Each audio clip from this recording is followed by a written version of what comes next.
Roadmap to become a site reliability engineer, SRE. What does an SRE do? A site reliability engineer ensures systems are reliable, scalable, and highly available by combining software engineering with IT operations. Where it's used, SREs are used in tech companies, cloud platforms, and large-scale applications to maintain uptime, performance, and system stability. Start with the basics. Understand what SRE is, its origin, and key concepts like SLIs, SLOs, and SLAs. Learn system and networking fundamentals. Gain knowledge of Linux, networking, TCP/IP, DNS, servers, and system architecture. Build programming skills. Learn scripting languages like Python or Bash to automate tasks and processes.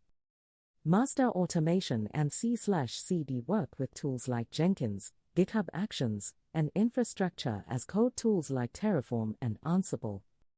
Focus on reliability engineering. Learn about high availability, failover systems, scalability, and distributed systems. Learn monitoring and observability. Use tools like Prometheus, Grafana, and ELK Stack to track system performance and logs. Work with cloud platforms. Understand AWS, Azure, or GCP along with Kubernetes and cloud-native technologies.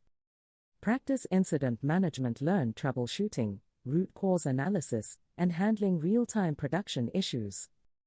Understand SRE culture. Adopt practices like reducing manual work, toil, automation-first thinking, and blameless postmortems.